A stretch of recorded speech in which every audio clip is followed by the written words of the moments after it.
Hi everyone, you are on the Celeb Live channel. Today we will talk about recent information about Shanquella's murder and how the investigation is going on. The high-profile case of Shanquella Robinson, who passed away on Friday, October 29, continues and reveals more and more previously unknown details.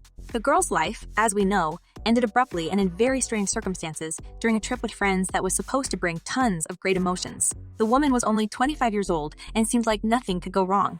The girl died as a result of severe injuries after being brutally beaten by her friend. But as it became known later, there were two victims. The day before the incident, Anita Hyatt, the sister of Alice Hyatt, died from a shot from her boyfriend's firearm. One of the 6 members of the group died on October 28. Police say that upon arrival at the scene, they found a woman in a semi-mortal condition due to bullet wounds. Hyatt was taken to the hospital, but it was too late. The medics didn't have time to do anything. Demetrius Hill was eventually arrested for the murder. What unites these two incidents? Why both murders were committed almost on the same day? There are still plenty of questions. There are rumors that the beating of Shanquella, in fact, was revenge for the death of Anita. The news spread information that it was Shanquella who forced Anita's boyfriend to kill her, but most likely, this is a distortion of reality. Why would she set this up?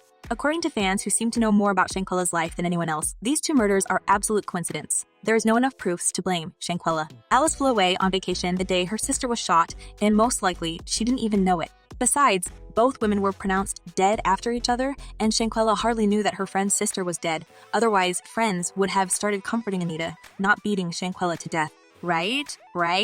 According to Anita's posts, it's been a long time since the trip. Not everything was perfect in their relationship. It can be clearly seen. Yes, back in September you can find videos and see them loving each other, swimming, having rest together. But in July of this year, Anita published a long post hinting that this relationship is about to end.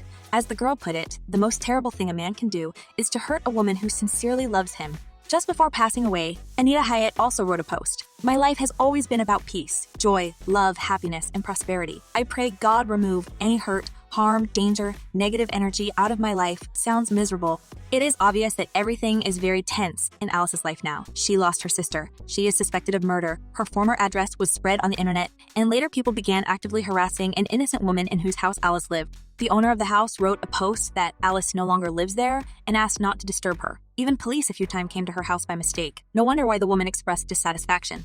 Let's recall that Shanquella's dear friends told about alcohol poisoning, but after the autopsy it became known only about a neck fracture and not a drop of alcohol in the body. It is also not difficult to notice that no one was going to separate the fighting girls on the video.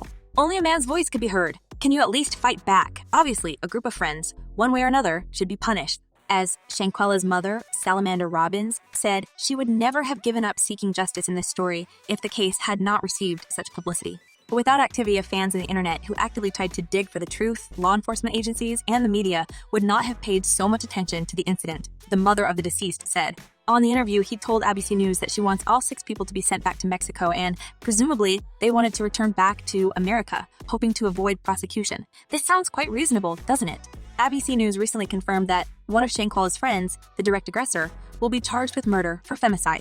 Twitter users also noted that the main aggressor, Alice Hyatt, currently works at High Pint in North Carolina and almost literally asked for her dismissal, as far as she definitely participated in this murder more than others. By the way, Shanquella's family gets quite a lot of support from most of internet users and fans, who are eager to figure out the truth more than authorities. Salamander Robinson, Shanquella's mother, asked the authorities and law enforcement agencies to take a deeper look at this case and not to abandon the investigation that has begun. Father Brandon Robinson expressed hope for a fair conclusion of this story.